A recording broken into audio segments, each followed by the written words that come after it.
Friends, നിങ്ങൾക്ക് ഞാനൊരു variety video കാണിച്ചു തരട്ടെ. ഇത് നോക്കിയ ഗാന്ധി അപ്പൂപ്പൻ ആച്ചാജിയും ഉണ്ടല്ലോ.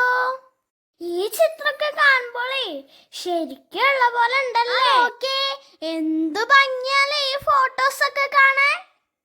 ഞാൻ ആദ്യമായിട്ട് ഇങ്ങനൊക്കെ ഭംഗിയുള്ള ഫോട്ടോസ് കാണുന്നേ. ഇന്ന് ഞാനേ എങ്ങോട്ടാ പോയിരിക്കുന്നെന്ന് നിങ്ങൾക്ക് അറിയോ? നാളെ ഉദ്ഘാടനം ചെയ്യാൻ പോകുന്ന EMS പാർക്കിലാണ്, ഞങ്ങളുടെ സ്വന്തം പട്ടാമ്പിയില്. ചിത്രമൊക്കെ കാണുമ്പോളേ ശരിക്കും പാലക്കാട് പോലെ ഉണ്ടല്ലേ.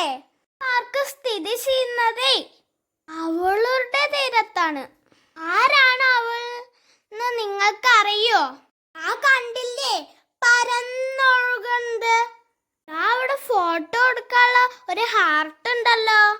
ഇതാ ഒരു വലിയ സ്റ്റോണുള്ള സ്റ്റാച്ചു. അതിന്റെ താഴെ കുറച്ച് വെള്ളം ഉണ്ട് കേട്ടോ. ഉണ്ടാക്കിയത് എന്തു ഭംഗിയിലല്ലേ. ഇഷ്ടായി? നിങ്ങൾക്ക് ഇഷ്ടായെങ്കിൽ കമന്റ് ചെയ്യണേ. ഇവിടെ ഒരു ഫോട്ടോ എടുക്കാൻ ബട്ടർഫ്ലൈന്റെ സ്റ്റാച്ചു ഉണ്ടല്ലോ. നാളെ ഉദ്ഘാടനം ആണെങ്കിലും കൊറേ ആൾക്കാരുണ്ട് കേട്ടോ. മത്സരങ്ങൾ ഈ പാർക്കിലുണ്ട്. ആ നേരത്തെ പറഞ്ഞ അവൾ ആരാണെന്ന് നിങ്ങൾക്ക് മനസ്സിലായോ? അപ്പൊ ഇനി അവൾ ആരാണെന്ന് ഞാൻ പറഞ്ഞു തരട്ടെ. വേറെ ആരുമല്ല, നമ്മുടെ സ്വന്തം നിള തന്നെ, നമ്മുടെ ഭാരതപ്പുഴ. കണ്ടില്ലേ അവൾ ഒഴുകുന്നത്? ഇല്ലാത്തോണ്ട് വെള്ളമൊക്കെ കുറവാണ്. ഈ പാർക്കിൽ വരുമ്പോ ചൂടുണ്ടാവുന്ന നിങ്ങൾ ആരും പ്രതീക്ഷിക്കണ്ട. നല്ല കാറ്റ് വന്നപ്പോ പാർക്കിലൊന്നും തിരക്കുണ്ടായിരുന്നില്ല കേട്ടോ. പക്ഷെ ഇപ്പോഴോ തിരക്കുണ്ട്. എന്റെ ചേച്ചിയും കൂടെ എല്ലാ സാധനത്തിലും കളിച്ചു. ഇതിനു മുമ്പ് ഞങ്ങൾ വെള്ളിയാങ്കല്ലിൽ മാത്രമേ കളിച്ചിട്ടുള്ളൂ. ഇതും ഒരു പാർക്കാണ് കേട്ടോ. അത് കുറച്ചു ദൂരം പോവാണ്ട്. ഇനി നമുക്ക് ഈ പാർക്കിൽ വരാം.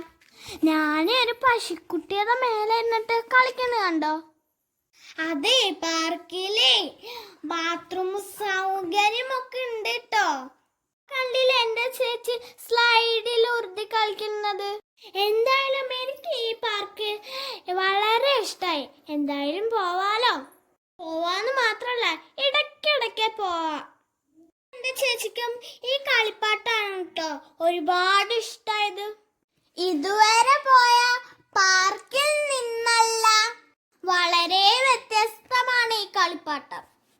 അപ്പൊ ഇതിന്റെ പ്രധാനപ്പെട്ട ഒരു പോയിന്റിലേക്ക് വരാം. ഈ പാർക്ക് ഞങ്ങൾക്ക് സമ്മാനിച്ചതേ വേറെ ആരുമല്ല, നമ്മുടെ സ്വന്തം പട്ടാമ്പിയുടെ MLA മുഹമ്മദ് മൂസിൻ. അപ്പോൾ അദ്ദേഹത്തിന് ഒരുപാട് ആശംസകൾ. ഇപ്പോൾ ഇത്രേ ഉള്ളൂ.